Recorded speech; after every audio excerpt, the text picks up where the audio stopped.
Thank you, everybody, for joining us today. We're really excited to be presenting this session to you. This session is going to be really informative for those who are running a program on Together. You'll see the insights on how we manage our reporting for all of our other customers. If you're running a program manually, you'll get a lot of insight here about what a fully built out reporting suite looks like, as well as some new ideas for some possible reports that you can share to understand the impact of your mentoring program, as well as share the impact to other stakeholders in the business as well too. We're going to be going over all of our best practices, our insights from managing programs for hundreds of other customers around the globe. And so in that, we'll be sharing best practices. We'll be sharing real examples of slides that we're going to be, that we communicate with our customers and that they share with their senior leadership and other stakeholders inside their business as well too. So that is enough from me. I'm going to pass it off to our resident reporting expert, Matteo. Matteo is wonderful. He's been working with customers, helping them grow, scale, and manage their mentorship programs for quite a long time now. So I couldn't think of anyone better to help deliver this. Matteo, I will pass it away to you. Incredible. Thank you so much, Brent. And hello and welcome to everyone. Really excited to be connecting with you folks for our reporting masterclass. To kind of kick things off, I did want to cover a bit of an agenda. So we'll essentially be discussing how your mentorship program fits in with your organizational goals, while also conducting, as Brent mentioned, a comprehensive overview of how to report on your experiences and their impact. We'll also touch upon today on how to show specific performance against your goals for employee retention, learning development, as well as diversity, equity, inclusion, and belonging. And you'll hopefully leave knowing how to diagnose your program performance, how to make improvements, and how to share status of all of the great work that you folks have been doing and will be wanting to do. And I will note that in this presentation, we'll be covering some really great core reports, as well as some key real-life examples. And I will definitely note that you might have questions along the way that might come up, but there will absolutely be a time and space for these. So please make sure to jot them down, as we'll be excited to take them on in our dedicated Q&A period. Wonderful. So to kind of kick things off and introduce myself in a little bit more detail, my name is Matteo, and I have the pleasure of supporting a lot of organizations, including the UN, Airbnb, Disney, and Kellogg's, in building and launching mentorship programs. In terms of my area of expertise, I am very passionate and very lucky to be able to support some of these organizations and kind of identifying their goals of how they want to help their employees, helping them kind of execute this vision, and then helping them pull actionable insights for their next steps and for their vision. And kind of taking a step back and zooming out, I was born in Colombia, and I currently have the pleasure of living in Toronto, where I would like to say that I'm a bit of a bookworm. I'm very much into a lot of fiction and a good memoir here and there. It's always kind of nice to hear about how certain celebrities, certain politicians, certain athletes have gotten to where they are. So yeah, if anyone has recommendations in the chat as well, please feel free to send them as well. And yeah, very excited to be able to speak with all of you today as well. So we will now be getting started. What we wanted to kind of kick things off with is the concept of goal cascading. So this is essentially the process of breaking down your high-level organizational goals into actionable and smaller goals, which essentially helps create a clear line of vision from the top to bottom of your experiences. Your goal cascading will essentially help ensure that your mentoring program or your coaching program or any sort of kind of connection-based program that you're planning is directly contributing to the goals of your organization. And this alignment will absolutely be crucial in securing both executive buy-in and in justifying resource allocation. So we have a few examples here, but essentially at a high level, your organizational goals are the North Star metrics of your organization.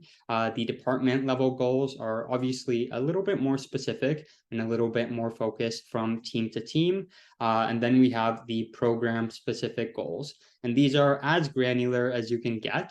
And when it comes to the expert advice that we have on managing all of these, as kind of mentioned earlier, your alignment between these will absolutely be key, just because this will essentially help ensure that any experience that you're planning, any program that you're rolling out, isn't happening necessarily in a vacuum.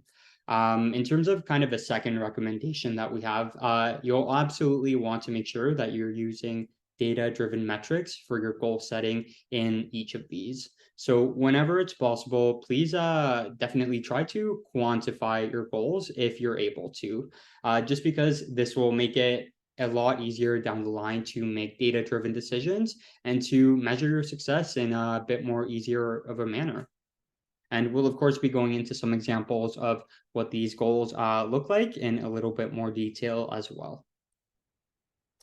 So here we essentially have a great example framework that we love to use with the organizations that we have the pleasure of supporting when we're specifically looking at onboarding and kind of getting started with together.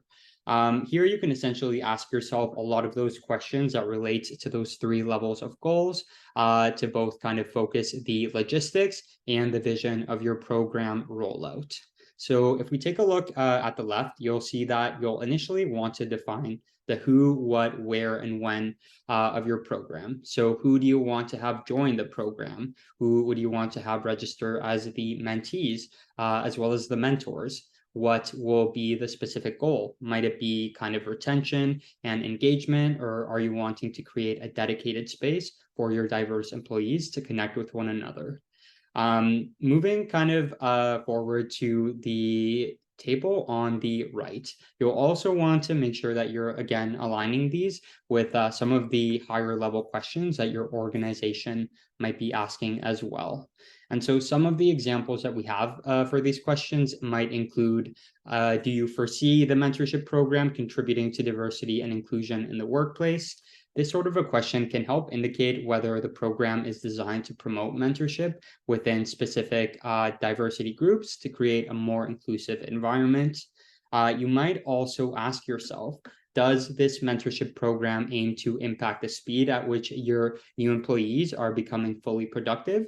So this sort of a question might have you answering whether the program aims to help new employees get up to speed a little bit faster. So we have a lot of great examples of some of the questions that you could be asking here, which then takes us into our recommended reporting lifecycle.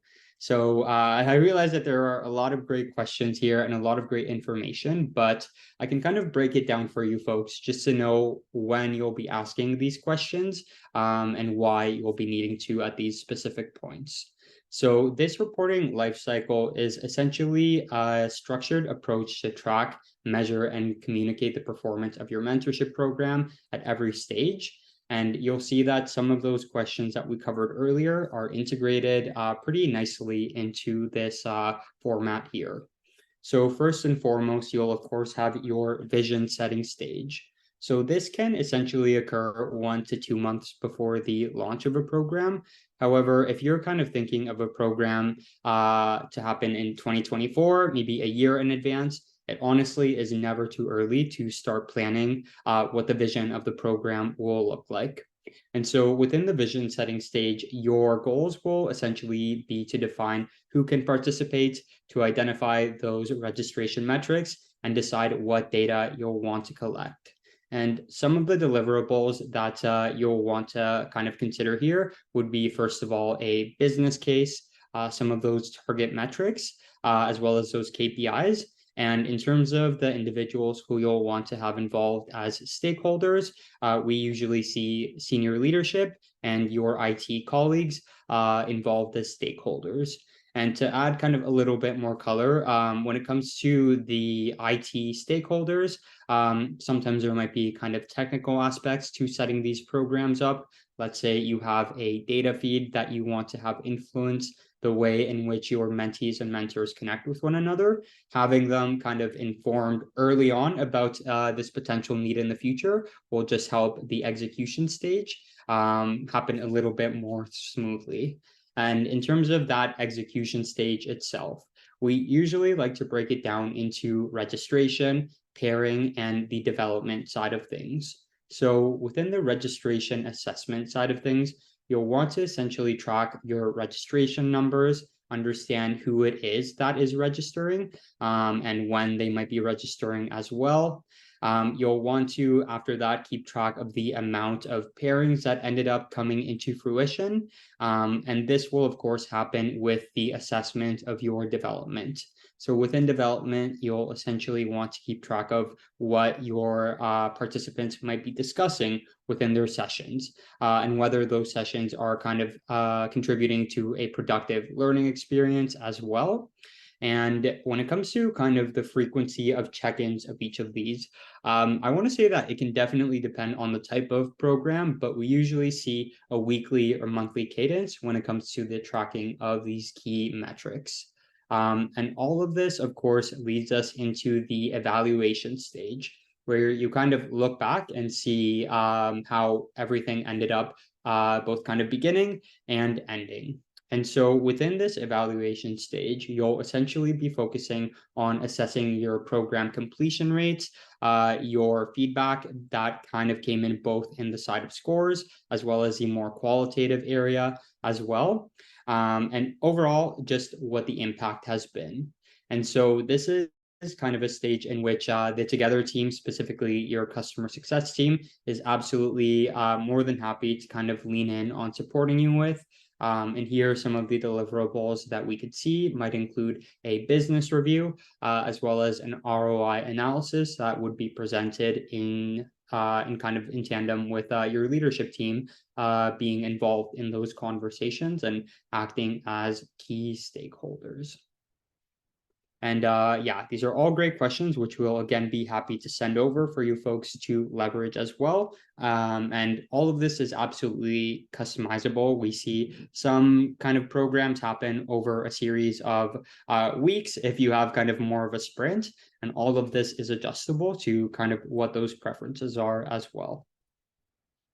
So now that we've had a kind of a bit of a high level understanding of goal setting, we're going to dig into the specifics of reporting as well. So this is essentially the simplified life cycle of reporting within a mentorship program or any sort of program in which you have your users connecting with one another. And that's what we'll now be walking through as well. All right, so first of all, we'll be honing in on your registration reports. So this is kind of a snapshot of what this kind of introductory page will look like based on your intake within Together's reporting functionality. And so overall, your registrants and that specific number will help you understand how your promotion ended up comparing against targets. You'll be able to keep track of the number of mentors and mentees, which will help you understand what type of kind of participants are signing up. And then you'll also be able to keep track of your mentor capacity. And the mentor capacity is unique to reporting in Together, as it essentially allows you to understand whether it might be too late or whether you kind of might still want to have time to have enough mentors within your program to ensure that all of your mentees are covered accordingly. Which then takes us into the profile breakdown. So the profile breakdown that you folks will be able to leverage within your program will absolutely be pivotal in understanding the demographics of your participants, as you'll be able to filter your data on how everyone might have responded to specific questions. So if you kind of want to see what goals your mentees identified going into the program, you'll be able to see that here. If you want to see maybe what the composition of your diversity groups ended up looking like, this is kind of where you'll be able to see that information broken down by mentee, mentor, and both as well. And I do want to highlight that all of this data is and will be exportable. So while we do offer these really handy and kind of informational views on Together, you're able to kind of pull it from the platform and interpret it and display it in whichever way that you need. And we'll also be kind of covering some of those examples within a couple of slides as well. We do also have the pre-pairing side of things. So pre-pairing is essentially the step and the opportunity in which you have kind of completed your big registration push. Maybe it's been 2-3 weeks of you having initially asked your employees to register as mentees, to register as mentors. And this is the point where you can essentially ask yourself, was this enough? Do we have kind of enough to kick off pairing? And these pre-pairing reports will be helpful in kind of answering all of those questions. So first of all, the pairing readiness will compare those number of mentees and mentors along with the mentor capacity. And I will highlight that the mentor capacity is really the most important number that you'll want to keep track of. You may very well have a smaller amount of mentors within your program, but as long as all of them have indicated the ability to take on maybe more than one mentee at a time, that should be reassuring to kind of kick off pairing. And I did want to highlight that this report here will also take into account how your matching rules are influencing how pairings will essentially play out. So let's say, for example, you have a matching rule in which you want all of your users to maybe connect with one another based on being within the same location. Let's say that matching rule is kind of mandatory. That might mean that your pairing readiness might be a little bit lower in comparison to you having that rule be a recommendation instead of mandatory. And so this is essentially the point in which you can assess exactly what your preferences are, what your priorities are, and make adjustments just so that your pairing optimization is a little bit more ready to go as well. In your pairing overview as well, you'll see that you're able to track some of the following, including, first of all, your active pairings. So once that experience has kicked off, you'll be able to see how many active relationships are happening, and you'll also be able to see your pending pairings.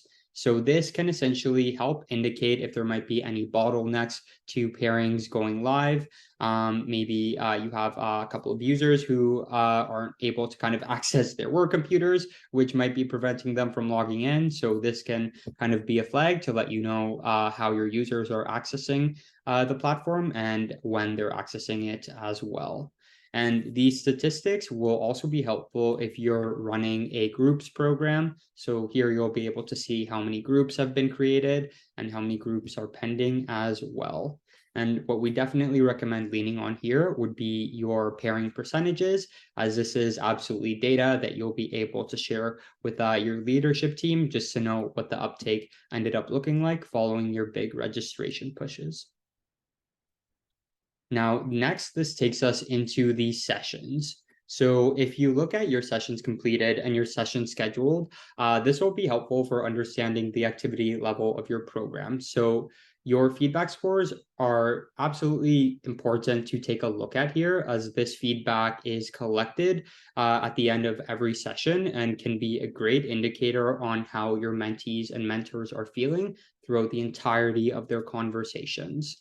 So you can essentially check in after every single session. Maybe you have sessions happening kind of once a month. In the week after these sessions have all happened, you can see kind of what the sentiment was. For example, if you maybe had a session focused on shadowing and you're curious to see how the shadowing experiences ended up going, this is a point where you'll be able to keep track of some of that feedback as well. Now, in terms of pairing health reports, this will essentially allow you to really focus on the quality of your pairings and not just quantity over time. You'll essentially be able to track the pairings that might need a check-in for specific reasons, which might include your mentees having provided a low feedback score within their post-session survey, or maybe one of your pairings hasn't met in a few months, or perhaps one of your pairings hasn't met at all since they were initially connected.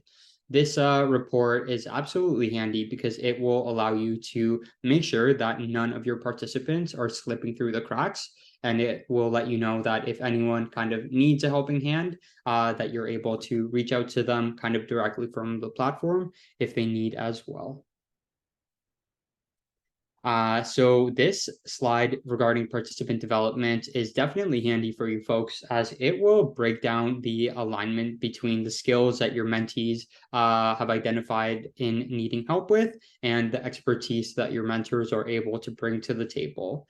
It's essentially kind of a snapshot of your supply and demand of your programs, which can kind of help indicate any directions that you want to take within the existing program, whether you want to introduce additional resources, as well as kind of the direction for future programs as well.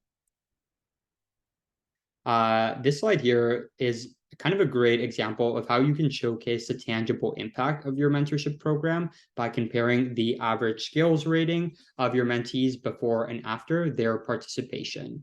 So this can essentially allow you to really take into consideration how your own users have self-identified of their skills having kind of either improved or maybe stayed the same, and what you can do from that point to help them out, just for kind of ensuring that stakeholder investment and future program investment as well.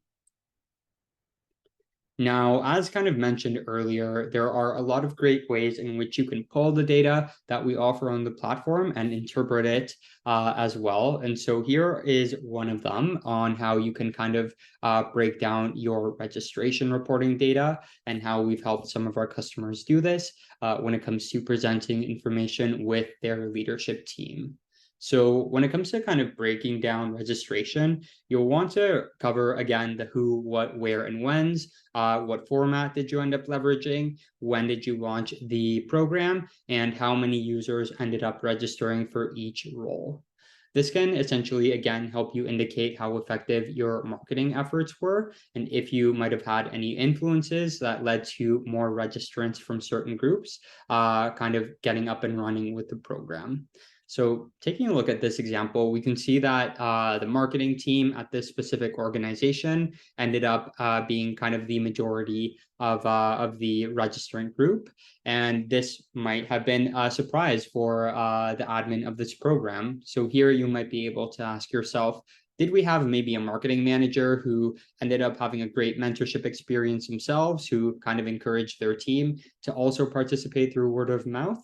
Here's where you can kind of get some of those questions running to take a look at if there have been any external influences to contribute to how your users ended up registering for the programs.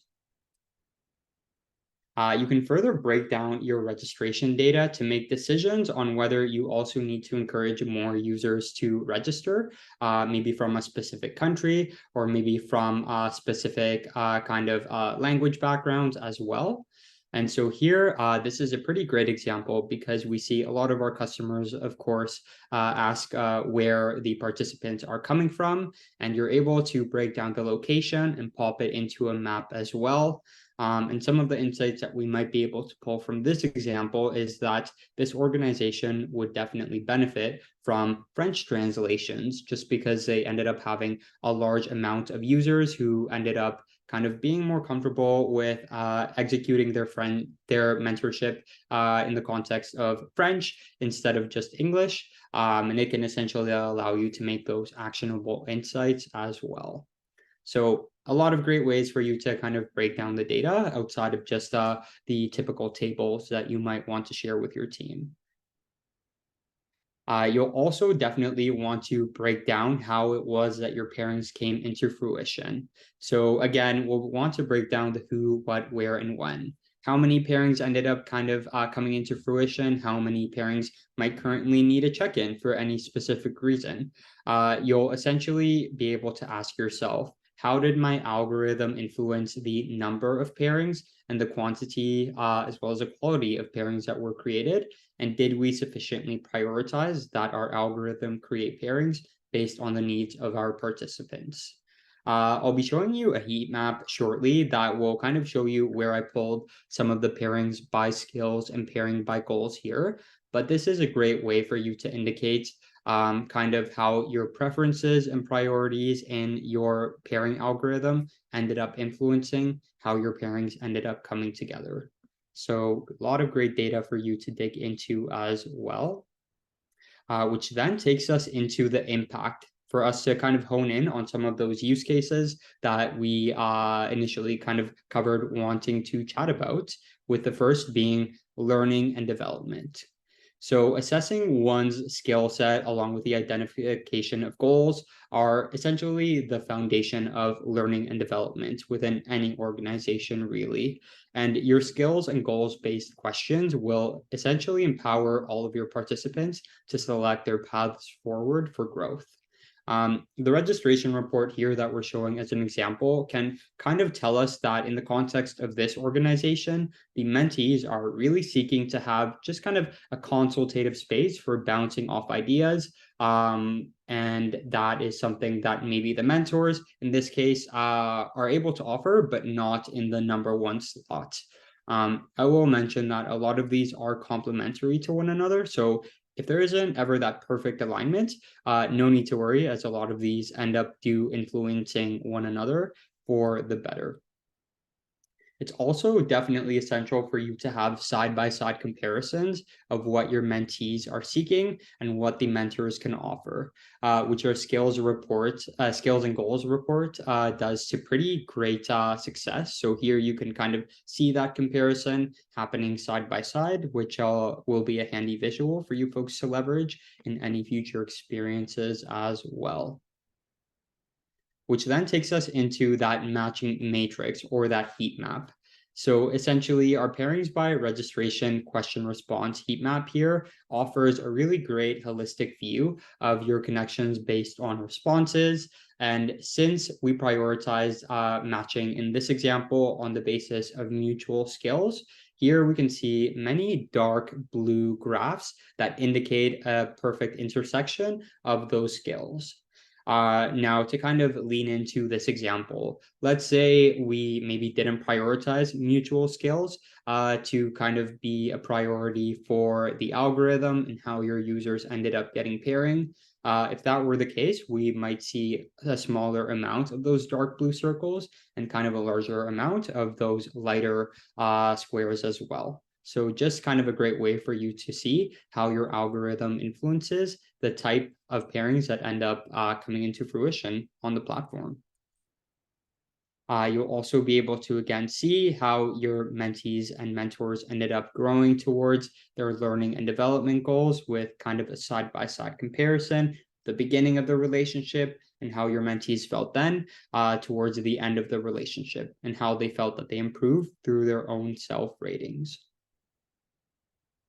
In terms of some of the questions that you'll want to ask, we kind of break it down when it comes to the post-program assessment in these three areas, with the first being reported program improvements. So here you can essentially answer and ask yourself questions like, are your participants meeting and surpassing their goals and expectations? Are your participants leveraging the new skills that they've learned in their mentorship? When it comes to taking a look at tracking pay changes and title changes, you can ask yourself, are your participants after completion of the program progressing into new roles? Are they growing into new salary bands as well? And then, of course, comes the performance review changes. So what all kind of brings the employee experience together is a question in which you might be able to ask, are a smaller amount of your employees identified as underperforming? And are you seeing a growth in your amount of employees who are overperforming or meeting their expectations as well?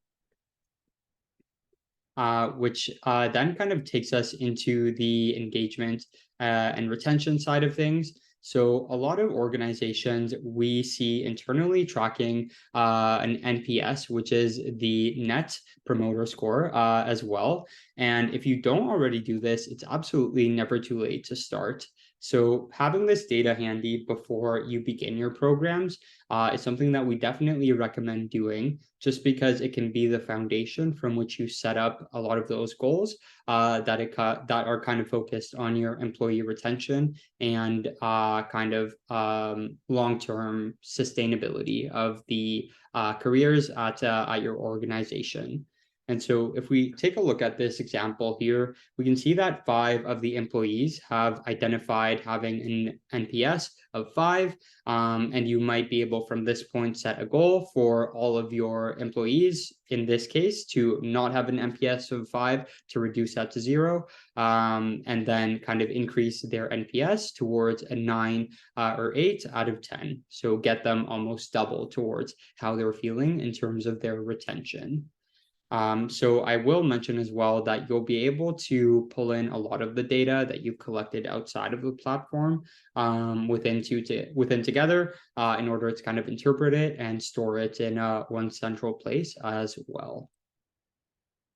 Now, the work of increasing engagement, of course, doesn't have to happen at the end of your programs. And your surveys are one of the great ways in which you can kind of continue to make sure that engagement and retention is happening within the workplace. So here we have a great example of surveys that you can leverage. And our survey functionality essentially allows you to go above and beyond what you initially asked in your initial registration intake form, and ask how folks are feeling about their experiences, maybe at a midpoint check-in or at a kind of quarterly check-in as well. And this essentially allows you to maybe make any actionable actions within your programs at any point instead of just waiting at the end. Now, having introductory sessions is essential to also encourage participation for your programs. And within the platform, if you have what we call an evergreen program that is kind of a always running program, you'll be able to specifically track how those introductory sessions ended up maturing. So here with your pairing session breakdown, you'll be able to take a look at whether your mentees and mentors ended up just kind of wanting to continue to connect with each other for networking introduction session, or if a lot of them wanted to really continue to connect with one another for those medium-term sessions, or if a lot of them wanted to have kind of a consistent connection with that same individual over a period of 6 months, over 6 sessions as well. So the pairing breakdown will kind of be a great way for you to ask and answer a lot of those questions that you might have regarding the what comes next of those introductory sessions. All right. So taking a look at session feedback. So I touched upon this earlier, but essentially taking a step back, once your users have registered, once they've gotten paired with one another, they'll have their sessions. And after each one of the sessions that they have with one another, they'll be prompted to essentially provide a score out of 4 stars and also provide some qualitative feedback. And this will be a great way for you to keep track of how your engagement is happening and kind of unfolding within each of the sessions. And this is also a great way for you to have a great pulse check on the success of your programs. So as kind of a bit of an example, let's say you're running a more complex and a more technical sort of training program in which you are upskilling a certain group of your users to be focused on data management, or maybe focused on coding. Let's say you have maybe one specific session that is more complicated than every other. You essentially don't have to wait until the end of the program to know, ooh, how did my employees manage that kind of challenging roadblock that we threw at them? And you can make adjustments from that point as well. So this is kind of a great way to really have your ears and eyes to the ground and make any changes depending on what each and every one of your pairings end up sharing as feedback. Now, here are some of the questions that we can ask in the post-program assessment. Will also involve some of the similar themes that we covered earlier. So first of all, when it comes to tracking your retention rates, you'll want to ask yourself, are your program participants staying at the organization for a longer period of time following their completion of the program in comparison to those who maybe didn't participate in the program a year after it?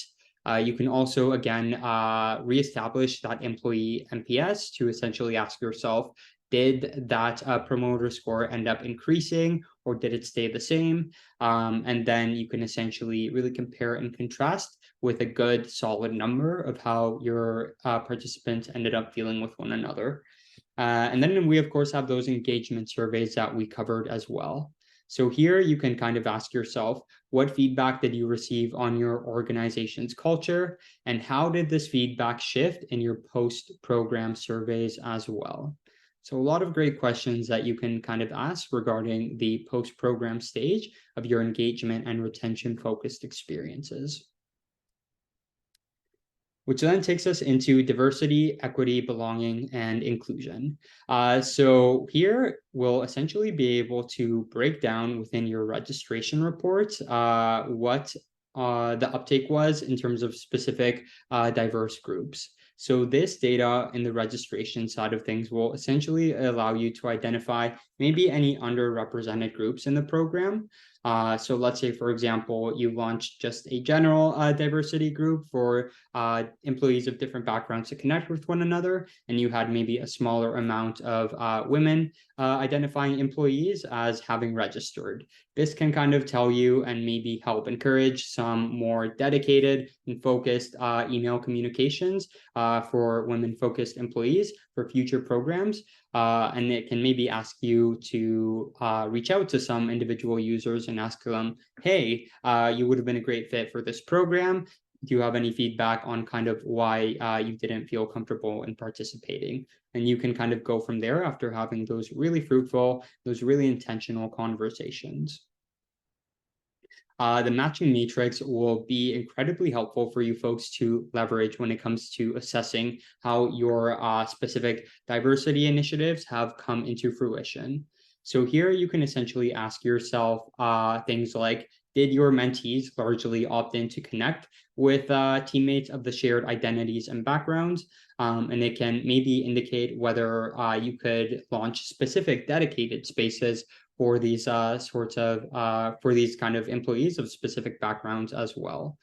So as kind of a bit of an example, we saw one recent organization have just a general mentorship program, but overwhelmingly they had their Latin American employees connecting with one another based on shared experiences. What they ended up doing was launching a dedicated program just for those employees, just to have kind of those more dedicated spaces while still also maintaining the career development side of things, which can absolutely happen simultaneously in the best of ways. And when it comes to the program, the post-program assessment, so here you'll be able to ask a lot of those questions that we covered as well. The first being focused on tracking career engagement and career advancement. So here you can essentially ask yourself, are your diverse employees progressing into new roles and salary bands in comparison to employees who don't participate in these sorts of programs? You can also ask yourself, are your diverse employees providing a higher NPS and providing kind of a lot more feedback on their experiences regarding this NPS? And are they overall staying at the organization for a longer period of time? And you can also, of course, track this in performance reviews. Are your diverse employees, after having participated in these sorts of programs, scoring a little bit higher within their reviews? Are they feeling and doing a little bit better? And then you'll also, of course, be able to track the qualitative feedback. Are your diverse employees comfortable in providing constructive feedback? And I will linger on this point as well. There might kind of sometimes be a perception that having constructive or very maybe critical feedback is a negative sign, but I want to say that having this sort of a feedback is a really positive sign because it can indicate that you've essentially fostered a space in which your employees might be comfortable enough to share this sort of feedback, and they feel that their concerns will be heard and actioned upon. And so any feedback, I want to say, is always great feedback to have in comparison to having no feedback, because that might not always tell you what the path forward might be as well. So yeah, a lot of great questions that you can ask yourself to make sure that diversity, equity, and inclusion and belonging never falls through the cracks at your organization as well.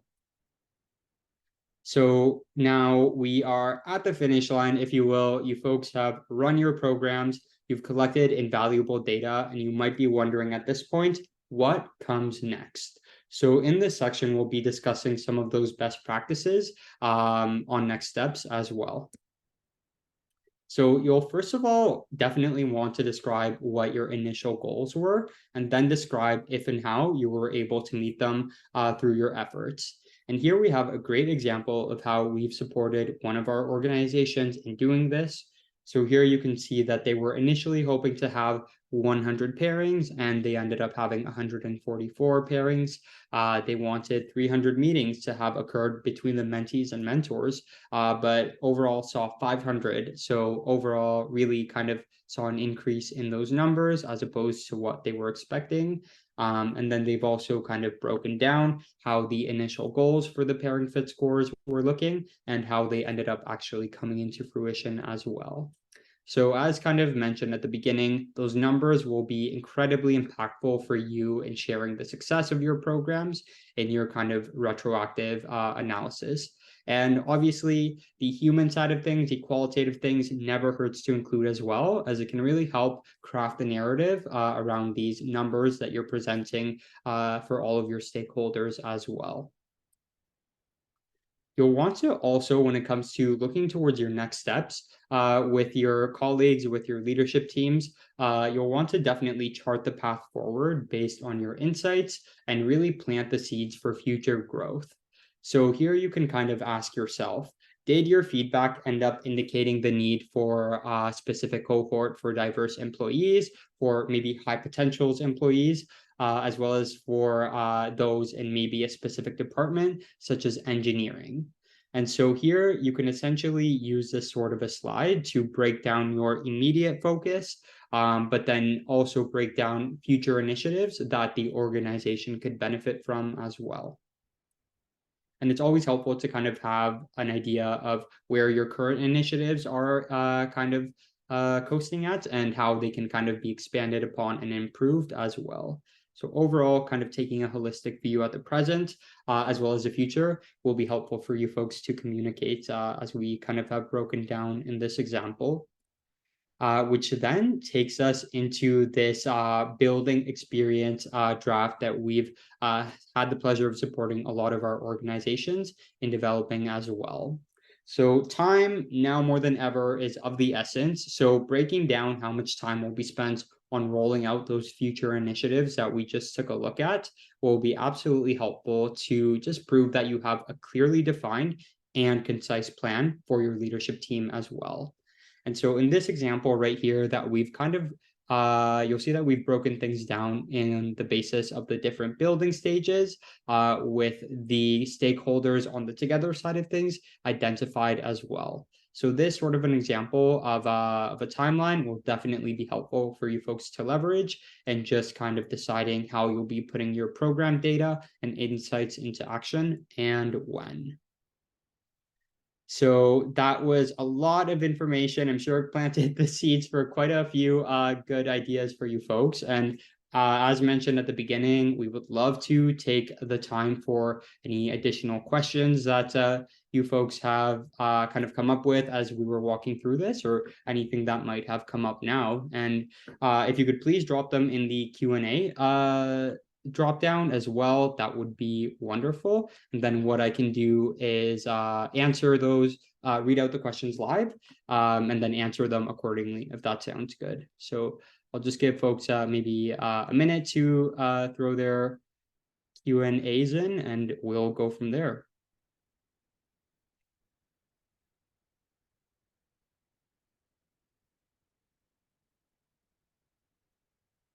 All right, all right. So one question that we have here is, how does one access the matching matrix?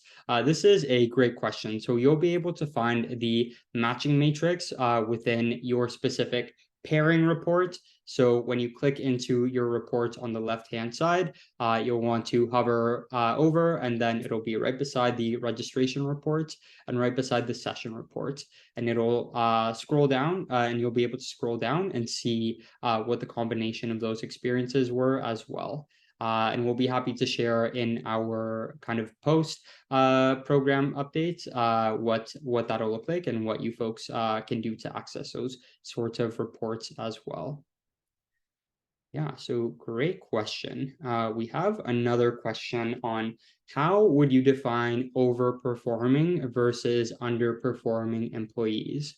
This is a really great question. And I hate to give you an it depends answer, but I want to say that it does depend on the organization. Oftentimes, maybe underperforming and defining that can happen on the basis of what we kind of covered in our 3 tiers of goal setting. So on an organizational level, is an employee maybe not contributing to the culture as much as you would have liked? And you can maybe take a look at departmental level. Are they kind of not meeting their goals?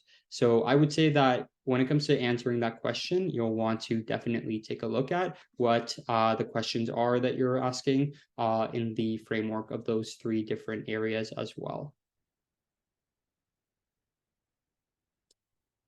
Great. And then we have another question on the effective time periods for evaluating participants.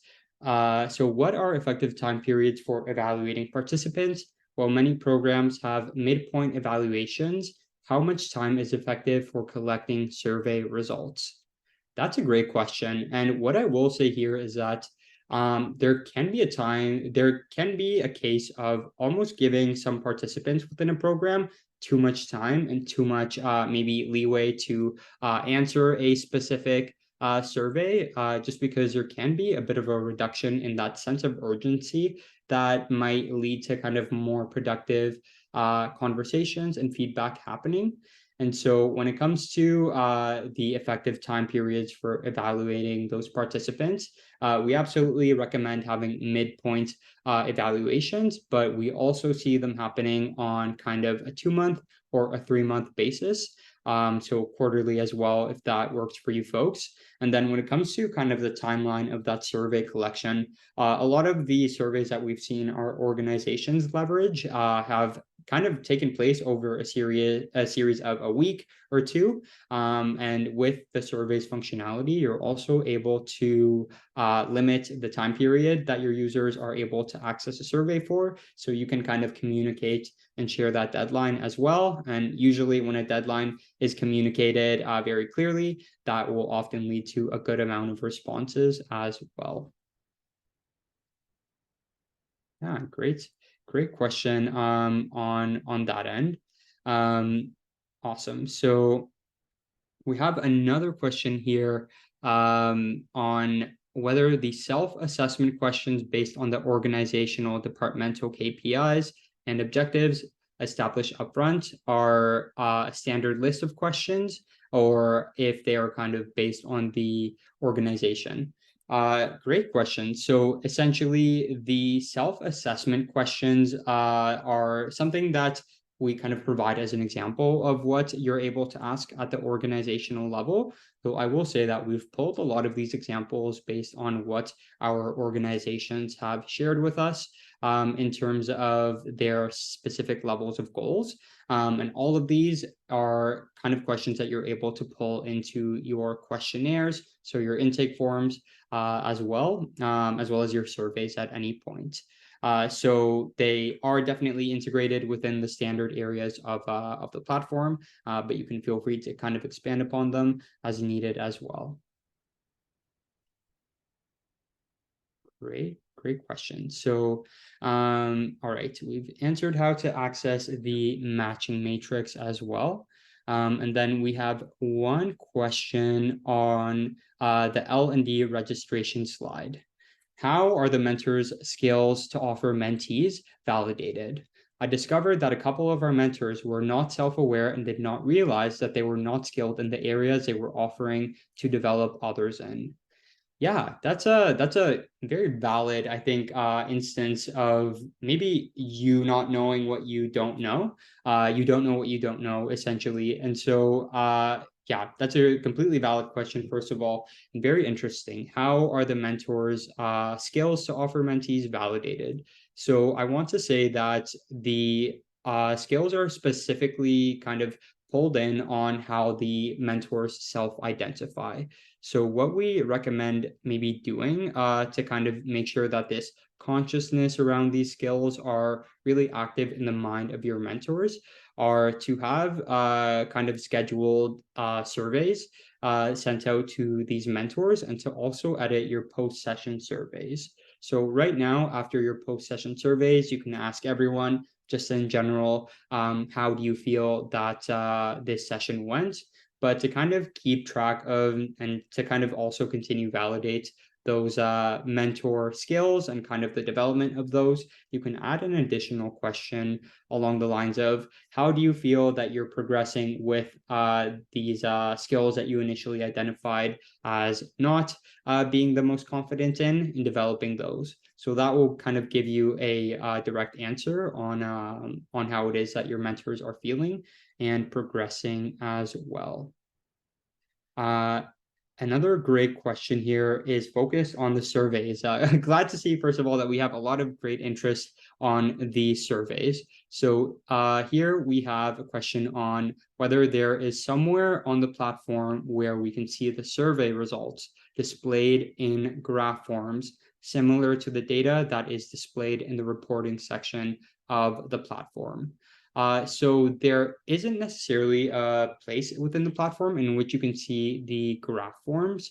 However, there are ways in which you can kind of pull in external survey data to use within your custom dashboards to maybe show information that is in the platform as well. But that's definitely a great suggestion in terms of seeing that within the survey functionality itself, which we'll make sure to keep in mind as well.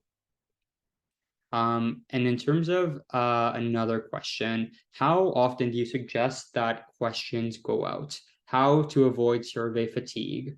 A single question every month or something else? Yeah, this is a great question. So I think I might have touched upon this earlier, but I think the survey fatigue is definitely something that we want to really linger on.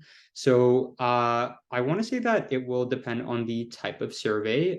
We almost see a lot of our organizations to kind of address that survey fatigue. What they'll do is maybe ask or create one large survey to be kind of sent out once a quarter, and that survey will be very comprehensive, and that will ask questions on learning and development, on retention and engagement, and kind of thoughts and feelings on diversity, equity, inclusion, and belonging at the organization. So usually by kind of having those large surveys sent out on kind of a smaller frequency, such as quarterly, can lead to an often a higher uptake. Instead of kind of sending those one-off surveys, maybe every week or every other week. So yeah, I want to say that if you are wanting to battle a sense of existing survey fatigue, maybe once a quarter would be a great recommendation, or at least on a monthly basis as well. Great question. And we were also asked, can you edit the surveys to add specific questions? You absolutely can do that. You can edit the post-session surveys as well as the custom surveys to add as many questions as you would like as well. Awesome. And then another great question came in regarding post-program assessment. So I really like the post-program assessment to measure success. Where is this information pulling from? How does Together know the salary band and career progression? Also the same for career duration. So this is all data that some of our organizations have shared via their HRIS integration or through an API feed in which you're able to kind of share that data. And the benefit to sharing the data, in addition to you not kind of having to manually upload those fields, is that you can have that data influence how your pairings take place. So instead of maybe asking your users for every program, hey, what is your salary band at this point in maybe the program of 2021 versus asking them again in kind of 2022 with that kind of HRIS setup and integration, that response will be automatically updated as soon as a change happens within your internal employee platform. So yeah, that would be how you're able to have that data show up in the platform, which we would absolutely recommend doing just to really improve the quality of your reporting as well.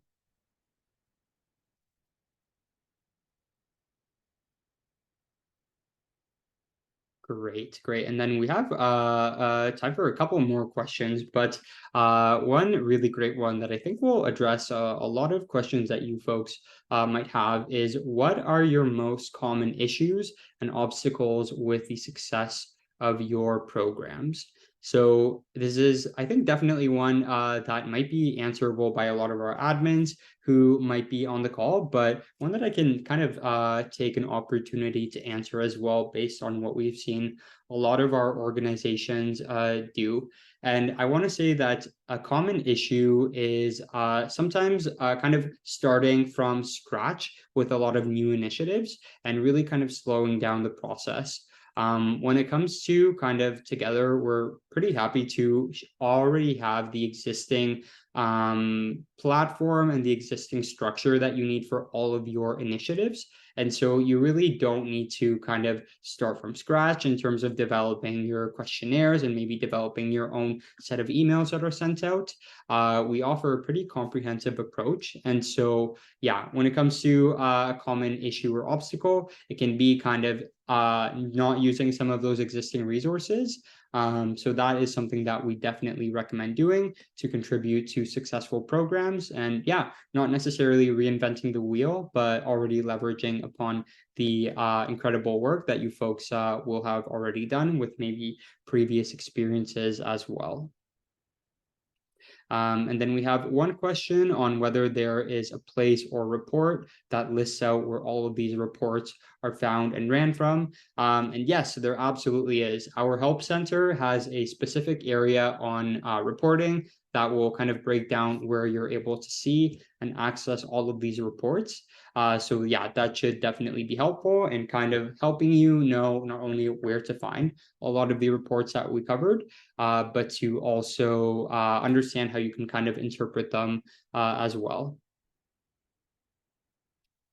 Great. So I'll maybe take one or two more questions before we kind of wrap up with next steps, if that sounds good with everyone as well. But essentially, if your participants do not want to provide session feedback after each session, what alternatives do you suggest to gather the program data? Yeah, that is a great question. So first of all, I would recommend a few ways to address this lack of participation. Sometimes it can be the case that some kind of participants are just inundated with emails, and they might not realize that they received a prompt to fill out a specific survey. What you're able to do and what we recommend and see to pretty great success is leveraging Microsoft Teams integrations as well as Slack integrations, because these will send these notifications, including fill out your post-session survey. This will send it directly to your users so that you don't have to worry about any kind of prompts getting lost in a sea of emails. And so that would be one of the ways in which to, first of all, increase that participation. But then in terms of kind of another way, you're also able to send out the custom emails to specific users. So if you have kind of a subset of users who just aren't answering a lot of questions, you can get in touch with them and you can anonymize the question. So obviously, you might not want to have everyone knowing if the other colleague is not the most active in terms of the program. You can send a message to all of them, kind of prompting them, hey, we would love to receive your feedback, and kind of directing them to how to do so as well. So I know that we still have a few questions, but we'll be happy to answer them afterwards as well, as I know that we are approaching time. And I did want to wrap up with just next steps. And first of all, I think thank everyone. This has been an incredibly productive conversation. We've had an overwhelming amount of conversations having gotten started in the chat and in Q&A, and we really appreciate your engagement here and your time. I will say that if you folks are an audience member currently using Together, and if you have any additional kind of thoughts and questions, you can let your customer success team know. For anyone else in the chat, if you're interested in learning more on leveraging Together for reporting and building out your programs, please don't hesitate to reach out and book an introductory demo with us, and we'll be happy to support you folks accordingly. As mentioned previously, we will be happy to share the recording of today's session along with every resource that we've covered as well. And yeah, that is about it from me. Again, it's been a pleasure chatting with you folks, and I look forward to seeing future connections and hearing about the great impact that you'll continue to have, and kind of set about for your future initiatives. Yeah, thank you all for your time.